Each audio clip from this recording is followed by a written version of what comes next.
Hey there, I'm Jen Tipper from Papaya Global. Welcome to this session on B2B and vendor payments. If you've ever thought, we pay people all the time, how hard can it be? You're not wrong. But when it comes to paying other businesses globally, the details matter much more than most people realise. This isn't payroll. This is about making sure your vendors are paid on time, correctly, and in full compliance with banking rules, tax laws, and internal controls.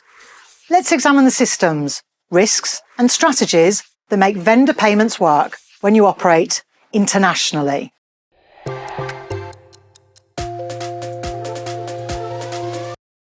What do we actually mean by vendor payments?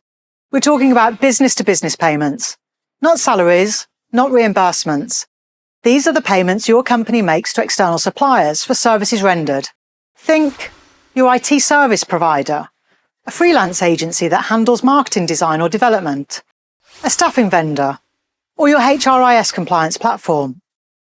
Vendor invoices can come from any function within your business, marketing, product, operations, or at larger enterprises, procurement. These invoices are paid by your accounts payable team, not HR. They're handled separately from payroll, which is a key point. The goals here? Cash flow control, accuracy, certainty, audit readiness, and risk management. That's why vendor payments need their own strategy, not just a copy and paste of payroll processes.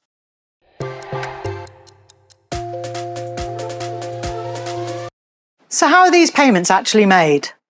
Let's look at the usual suspects. They usually happen through wire transfers, domestic and international, bulk uploads, via CSV or XML for batch payments, global payment platforms that route funds over networks like SWIFT. And in some regions, you might still see wallets, apps, or even cash pickups. The payment endpoint can vary too. A traditional business bank account, a digital payout platform, or even a vendor sub-account on a marketplace. And timing matters. Are you sending same day? Net 30? Are processing fees passed on? There's more nuance than you'd think. And if you're paying into 15 countries, trust me, you feel that nuance.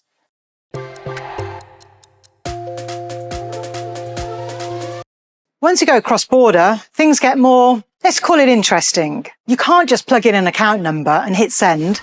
You need to validate banking details, IBANs, SWIFT, or BIC codes, and other local formats.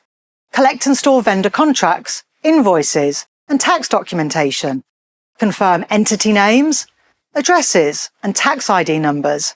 And handle compliance checks. Think PSD2 in Europe, OFAC in US, anti-money laundering, and know your customer checks everywhere else.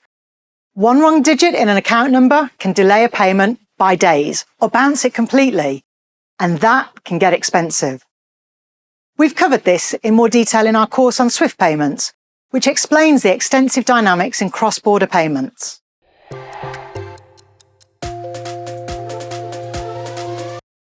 Here's where things get serious.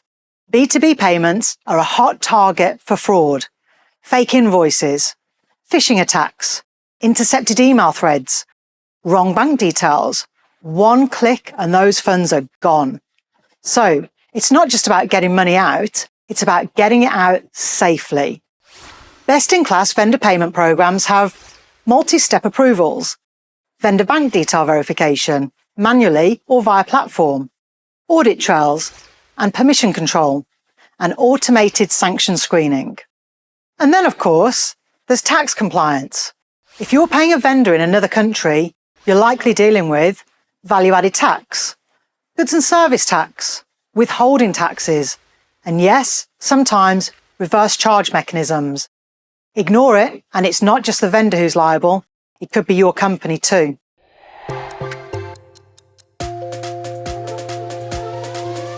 Now let's talk money. Your money. Every bank fee, every FX conversion, every unnecessary transaction. These small percentages can add up. Here's where strong vendor payment systems pay for themselves. You can negotiate better payment terms to improve your balance. Pay an invoice at net 60 days rather than net 30. Batch your payments to reduce transaction fees. You can get better visibility into FX margins and intermediary bank costs. And reconciliation? It goes from a painful spreadsheet nightmare to we've got that covered. Here's a hot tip. Standardizing vendor payments across regions is one of the biggest time savers for finance teams, but it only works if your data is clean and your workflows are automated.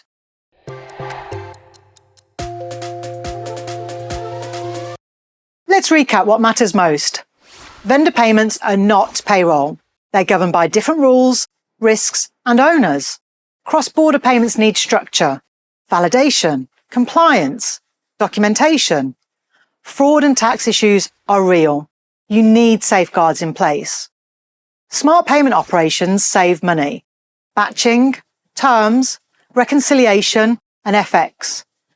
And finally, you don't have to do this alone. There are global payment platforms like Papaya Global that make this not just possible, but scalable. That's it for this course on B2B and vendor payments. I hope this helped demystify what it really takes to pay vendors globally and do it right. Thanks for joining me. I'm Jen Tipper, and I'll see you in the next one.